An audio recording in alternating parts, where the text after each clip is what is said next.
दिल्ली शहर में बुलडोजर चलाना एक गवर्नेंस का मॉडल हो गया है। मेरा बेटा भी खत्म हो गया, मेरा घर भी टूट गया, मेरा सामान भी सब। हमारे घर तोड़ दिए, जहाँ पे हमारे घर तोड़े गए हम वहीं पे अभी पड़े हैं ठंडी में। हम अपने बच्चों को लेके पड़े हैं, हम कहाँ जाएं अब ठंडी में। सब नौटंकी कर रहे हैं, बच्चों को कहीं दफनाने भी नहीं दिए, ऐसे कुंडे लगा के चले गए थे। जेंट्स का क्या हक है मारने का? हमारी किसी की गवर्नमेंट जॉब नहीं है, हम सब दिहाड़ी करने वाले हैं। वहाँ पे जितने भी बसे हैं हमारे घर के दिए बुझाकर वो जलाए हैं दिए। हमें अपने घर का टेंशन है, बच्चे का टेंशन है। अगर लोगों का घर उजाड़ना है, लोगों का परिवार उजाड़ना है, तो ये ऐसा स्मार्ट सिटी इस देश के जनता को नहीं चाहिए।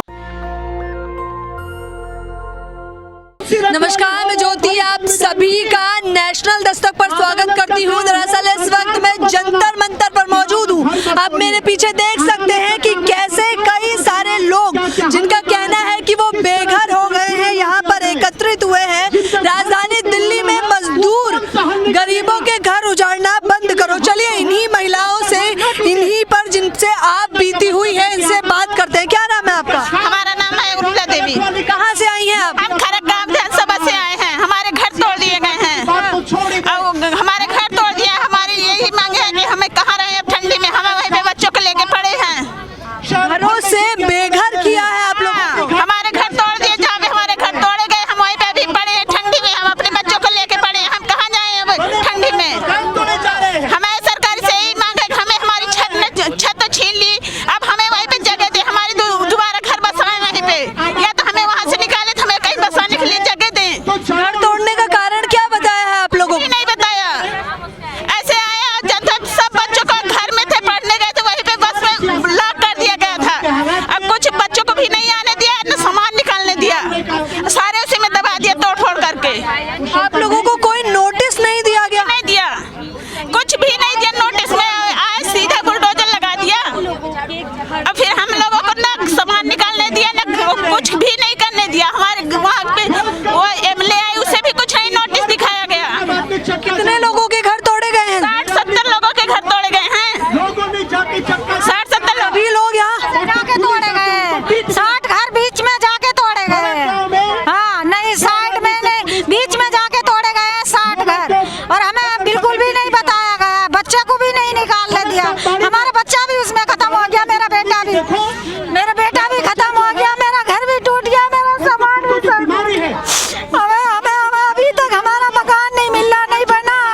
कहाँ रहे ऐसी ठंड में, बताओ। पन्नी तान के वहीं पर रह रहे हैं। उसे भी कहीं मिट्टी ले जाने नहीं दिया, ऐसे बोल रहे थे, सब मजाक कर रही है, सब नौटंकी कर रहे हैं, बच्चों को कहीं दफनाने भी नहीं दिया, ऐसे कुंडे लगा के चले गए थे।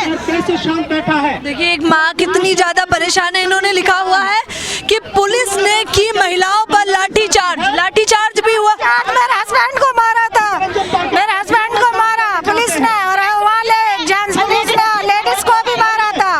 हाँ, और पुलिस में वो बंद भी कर दिया। जेंट्स ने मारा लेडीज लड़की को मारा था। जेंट्स ने मारा था। जेंट्स का क्या हक है मारने का? उसको मारा, उसको बंद कर दिया थाने में ले जाके। बताइए ये कोई बात होती है? नहीं सामान निकालने दिया, ना दवाइयाँ निकालने दी। हमें घर में ऐसे मारा गया, घर से लोग लगा के लोग घर से निकाल के और बंद कर दिए गेट। कितने सालों से रह रहे थे आप लोग? हम ये चाहते हैं, हम तो सरकार से कहते हैं हमें इंसाफ चाहिए। कितने सालों से वहाँ रह रहे थे? हम वहाँ से 14-15 साल हो गए, 20-20 साल से रह रहे हैं, 30-30 साल से रह रहे हैं। बताइए क्या करना चाहिए? हमने तो खरीदा था, 1 रुपए जोड़ के अपना मकान खरीदा था। जब घर बनता कहते रहते पुलिस वाले कि घर जब बनाने देंगे, जब कम मर गए थे पुलिस वाले, जब तोड़ रहे थे सरकार भी समझे, जब तोड़ रहे थे, जब कम मर गए थे, जब बना रहे थे, जब पैसे क्यों लिए? तोड़ने का कुछ कारण तो बताया होगा? कुछ नहीं बताया, कुछ नहीं बताया, सरकार कुछ नहीं बताया, कोई इत्तला नहीं दी, कोई ये नहीं कहा कि अवैध बने हुए हैं? बिल्कुल कुछ नहीं बताया, कुछ भी नोटिस नहीं दिया, नहीं बताया गया। घर से निकाल के बाहर खड़ा कर दिया, जबरिया निकाले। हमारा बच्चा भी नहीं निकालने दिया, बच्चा भी मेरा उसमें वो हो गया, खत्म हो गया। देखिए एक माँ पर क्या बीती होगी। जाहिर तौर पर इनका कहना है कि इनके बच्चे की भी मृत्यु उसी वजह से हुई है। अब परिवार में कितने लोग हैं? हम परिवार में मेरे तो 3 बेटे थे, एक बेटा गोद वाला खत्म हो गया। ऐसे घर से निकाला, घर से बाहर निकाला, उसकी सारी दवाइयाँ उसी में दब के और खत्म हो गया। तो आप क्या कहना चाहेंगी? इन्होंने लिखा है कि बिना नोटिस के तोड़े मकान। हाँ जी, हम छतरपुर विधानसभा के खड़ग गांव से आए हुए हैं जी। आप लोगों को कोई नोटिस नहीं? कोई नोटिस की तो दूर की बात, घंटे 2 घंटे का भी समय नहीं दिया गया कि तुम सब अपना सामान निकाल लो। हमारा सारा सामान मलबे में दबा पड़ा रह गया। अब हम बताइए कहाँ जाए? हम आज 3 महीने के बाद हम जगह जगह मदद मांग कर गुहार लगा कर थक चुके हैं, तब आज हम जंतर मंतर में दिखे हैं। हमारा किसी कोई हेल्प करने नहीं आया। हम रोड पे पड़े थे कि कोई एक दिन तक खाना भिजवा देगी। हम सब 1 महीने तक ऐसे तड़फड़ा के रहे थे, फिर किसी तरह अपना रोजी रोटी फिर धीरे धीरे चालू किया। हमारी किसी की गवर्नमेंट जॉब नहीं है, हम सब दिहाड़ी करने वाले हैं वहाँ पे जितने भी बसे हैं। अच्छा, ये अतिक्रमण कब किया गया था? ये धनतेरस के 1 दिन पहले। हम हिंदुओं का सबसे बड़ा त्योहार दिवाली होता है, सब जश्न में डूबे थे। हमारे घर के दिए बुझ गए थे, हमारे घरों में मातम फैला हुआ था। बताओ, ये मोदी जी अयोध्या में टारगेट रखते हैं 1-2 लाख दिए जलाने का। हमारे घर के दिए बुझाकर वो जलाए हैं दिए। मोदी जी ने जो अयोध्या में दिए जलाए, हमारे घर के दिए बुझाकर जलाए हैं उन्होंने। अब बताइए, कह रही है अयोध्या में जो लाखों दिए जले थे वहां पर तो दिए जले, लेकिन इनके घरों के दिए क्यों बुझा दिए गए? आप देखिए यहाँ पर कई सारे लोग हैं, हम और लोगों से भी बातचीत करने की कोशिश करेंगे। आप मेरे साथ देख सकते हैं, देखिए यहाँ पर महिलाएं मौजूद हैं, हम साफ तौर पर इन्हीं लोगों से बात करेंगे। जस्टिस की इन्होंने टी-शर्ट भी पहन रखी है, क्या कहना चाहेंगे इस मामले के बारे में? टी-शर्ट मेरे पास था इसीलिए मैंने पहना है। टी-शर्ट के साथ कोई रिश्ता और आज पहनना भी जायज बनता है, क्योंकि मैं जनरली ये टी-शर्ट पहनती हूँ। जस्टिस सबके साथ होना चाहिए। बात यह है कि आज तुगलकाबाद और महरौली इन दोनों जगहों में बड़े मात्रा में विस्थापन का नोटिस दिया है। आर्कियोलॉजिकल सर्वे ऑफ इंडिया ने विस्थापन का नोटिस दिया है तुगलकाबाद में। तुगलकाबाद फोर्ट के 100 मीटर के दायरे के अंदर जितने घर हैं उनको विस्थापन का नोटिस दिया गया है। महरौली में भी, महरौली में आर्कियोलॉजिकल पार्क के नाम पे विस्थापन का नोटिस दिया गया है और ये हज़ारों लोगों को प्रभावित करेगा। हज़ारों लोग इस सर्दी के माने इतना कड़कती ठंडी में लोगों के घरों के ऊपर बुलडोजर चलाने का एक तरीके से फरमान एएसआई, एलजी साहेब, डीडीए ये मिला जुला के दे रहे हैं। एक तरीके से आज के समय में दिल्ली शहर में बुलडोजर चलाना एक गवर्नेंस का मॉडल हो गया है, सरकार चलाने का मॉडल हो गया है।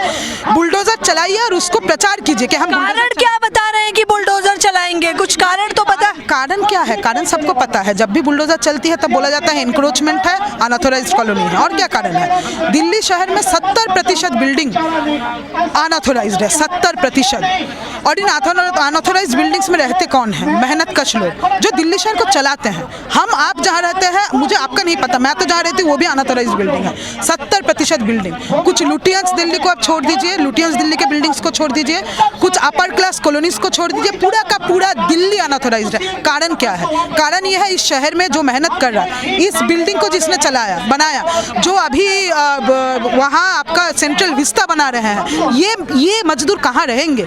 खुले छत के तो खुले आसमान के नीचे तो रहेंगे नहीं। सरकार तो कह रहे हैं कि स्मार्ट सिटी बना रहे हैं आप लोगों के लिए। स्मार्ट सिटी का मतलब अगर बुलडोजर है, अगर लोगों का घर उजाड़ना है, लोगों का परिवार उजाड़ना है, तो ये ऐसा स्मार्ट सिटी इस देश के जनता को नहीं चाहिए।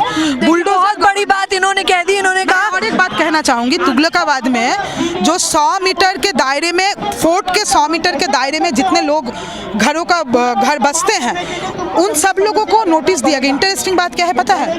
Ramesh Vidhuri Lok Sabha MP south Delhi BJP से, उनका घर भी तुगलकाबाद फोर्ट के 100 मीटर के दायरे में आता है। उनके घर को कोई नोटिस नहीं दिया गया। सुप्रीम कोर्ट ने एएसआई को कहा है कि पहले सर्वे करो, सर्वे का रिपोर्ट हमको जमा दो और उसके बाद तोड़ो। सर्वे एएसआई ने नहीं किया, क्योंकि सर्वे करेंगे तो पुनर्वास देना पड़ेगा। तो आम जनता के घरों पे बुलडोजर चल रहे हैं, लेकिन नेता का जो पैलेस है वो बचा हुआ है। तुगलकाबाद के बारे में जानना चाहिए सर। जहाँ एक तरफ पक्के मकान देने का दावा किया जा रहा है, हाँ, क्योंकि वहाँ मकान हर बार चुनाव से पहले, लेकिन चुनाव के बाद हम बुलडोजर चलाते हैं और इस बात का प्रचार भी करते हैं, इस बात से गर्वित होते हैं कि हम बुलडोजर चलाते हैं। तो ये है भाजपा सरकार, ये चल रहा है, पूरे देश भर में चल रहा है, सिर्फ यहाँ नहीं पूरे देश भर में। हल्द्वानी में देख लीजिए क्या हुआ, हजारों लोगों को सड़क पे घर देगा कौन, ये तो पूछना पड़ेगा ना, घर देगा कौन, हाउसिंग कॉम्प्लेक्सेस बनाएगा कौन, सरकार को बनाना है। दिल्ली शहर में दूसिब के Delhi urban slum improvement board के नियम के मुताबिक पुनर्वास के बिना कहीं भी बुलडोजर नहीं चल सकती है, लेकिन बुलडोजर चलाना आम बात हो गई है और बहुत आसान है। बुलडोजर चला दीजिए और बोल दीजिए बांग्लादेशी, बोल दीजिए, ये आसान एक तरीका होगा। राजनीतिक मुद्दा बना दिया गया है इसको, सांप्रदायिक मुद्दा बना दीजिए, सांप्रदायिक बना दीजिए सवाल को, बांग्लादेशी बोल दीजिए, जनता को बोल दीजिए, इसलिए एनआरसी जरूरी है। उसी जनता को बताइए जिसके घर के ऊपर हो सकता है कल बुलडोजर चले, मीडिया में दिखा दीजिए। अंजना ओम कश्यप हम सब लोगों को याद है, बुलडोजर के ऊपर चढ़ के वो आनंदित हो रही थी। उनके घर में जो रोटी बनाती है, शायद उनको अगर वो पूछ ले अंजना ओम कश्यप, तो वो भी अनऑथराइज्ड कॉलोनी में रहती है। ये है दिल्ली का मेहनतकश तबका ऐसे जगह पे रहता है जो अनऑथराइज्ड सरकार ने कहा। मतलब 2022 तक पक्के मकान तो मिले नहीं, जो मिले थे वो भी तोड़े जा रहे हैं। लोगों ने अपने मेहनत से जो घर बनाया, घर देना सरकार का काम है। सरकार कर क्या रही है? बुलडोजर चलवा रही है। देखिए कि घर देना सरकार का काम है। आप देखिए सभी लोगों ने किस तरह से सभी के लिए आवास की गारंटी करो, देखिए बड़े बड़े बैनर लगा रखे हैं, जहां झुग्गी वहां मकान के वादे का क्या हुआ मोदी जी।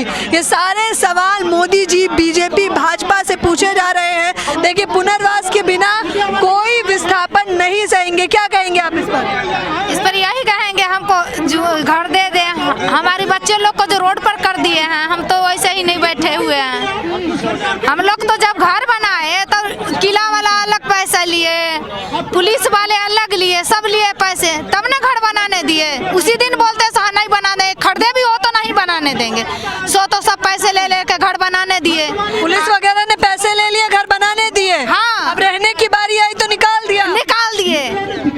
कोई गांव का जमीन बेच के लिए हैं, कोई कोठी में काम करके लिए हैं, कोई कुछ करके लिए हैं, मगर बाल बच्चा का जिंदगी बर्बाद कर रहे हैं हम लोग का।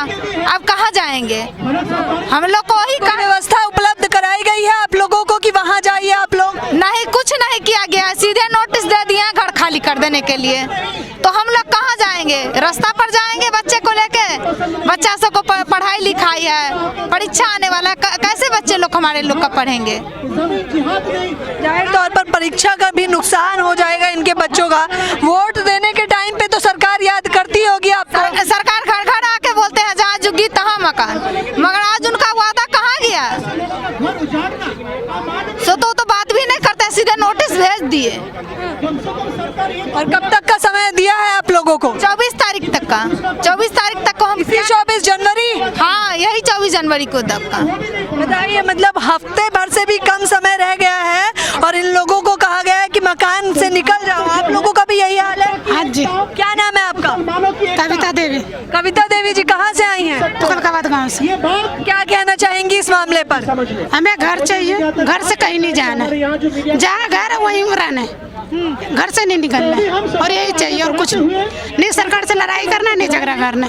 हम लोग का बच्चे की पढ़ाई लिखाई सब है, जाएंगे कहाँ? तो बुलडोजर चलेगा तब तो निकलना पड़ेगा। नहीं निकलेंगे, वही रहेंगे, मारना है, साथ में मारेंगे, बच्चे को मार दिया और मार देंगे, और तो कुछ नहीं कर सकते हैं। बूढ़ी मम्मी है घर में, हार्ट का बीमारी बहन है घर में, तो उनका मर्जी वही है, तो मार देंगे, तो बुलडोजर चला देंगे, मर जाएंगे सब आदमी, और क्या करेंगे? और तो कुछ नहीं कर सकते हैं। कोरोना के चक्कर में हम लोग ऐसे ही गरीब लोग हैं, ऐसे ही मर चुके हैं। हमारी रोजी रोटी जो है सब खत्म हो चुकी है। जो भी था हमने अपना लगाया किया, उसके बाद सब ये नोटिस है। 15 दिन में हम कहाँ से खाली करके चल? हमारे पास इतना पैसा नहीं है। हम सुबह काम करते तो रात को रोटी की तैयारी करके आते हैं। हम रख के पैसा खाने वालों में से नहीं है। अभी तक किसी ने आश्वासन दिया है आप लोगों ने? किसी ने नहीं दिया है, किसी ने नहीं दिया है। हमने तुगलकाबाद गाँव में बहुत मीडिया बुलानी चाहिए, सब कुछ किया हम लोगों ने, लेकिन कोई मीडिया वाला नहीं पहुंचा, कुछ भी नहीं हुआ। हमारे लास्ट ऑप्शन यही है, हम लोग आके यहाँ बैठे हुए हैं। लग रहा है कि कुछ न्याय मिलेगा? हमें तो अभी कुछ नहीं लग रहा है, क्योंकि हमारा तो 8-10 दिन बचा है, दिन जिसमें हमारा घर टूट जाएगा। हमें अपने घर का टेंशन है, बच्चे का टेंशन है, उसके बाद हम यहाँ आके बैठे हुए सब छोड़ छाड़ के। आप क्या करेंगे? रोड पर बैठा दिया तो रोड पर बैठेंगे, और क्या कर सकते हैं? मरना तो है ही, मरना है ही, उनकी मर्जी वही है, तो मार देंगे, और क्या कर सकते हैं? करने वाले कोई नहीं हमारे तरफ सबसे घर खाली करेगा। सब तैयार है। बुलडोजर चलेगा, खाली नहीं करेंगे। नहीं करेंगे, हम उसी में बैठेंगे, कोई नहीं खाली करके जाएगा। हम मरने के लिए तैयार है। देखिए, विस्थापन को विकास का नाम देना बंद करो। विकास का नाम इसलिए ले रहे हैं क्योंकि सरकार बार बार कह रही है कि सबका साथ सबका विकास हो रहा है, तो इन लोगों का कहना है वो विकास नहीं है, वो विस्थापन किया गया है। आप देखिए, साफ तौर पर इनके आंखों में आंसू है, नमी है। जाहिर तौर पर 14-15 सालों से अपने घरों में रह रहे थे, अब अचानक से इन लोगों को घरों से निकाल दिया जाएगा। नारा सभी को याद है, जहां झुग्गी वहां मकान, लेकिन हकीकत आपके सामने है। आप इस पूरी खबर के बारे में क्या कहना चाहेंगे, हमें बताना बिल्कुल ना भूलें। मेरे साथ बने रहने के लिए आपका बेहद शुक्रिया। कैमरा पर्सन आशीष के साथ ज्योति, नेशनल दस्तक। नेशनल दस्तक की आपसे गुजारिश है कि अगर इसको बचाना चाहते हैं तो नेशनल दस्तक को सब्सक्राइब करने के लिए रेड कलर के सब्सक्राइब बटन को दबाएं, फिर बेल आइकन की घंटी दबाएं। नेशनल दस्तक को बचाने के लिए बहुत जरूरी है कि हर खबर को शेयर करें, लाइक करें, कमेंट जरूर करें।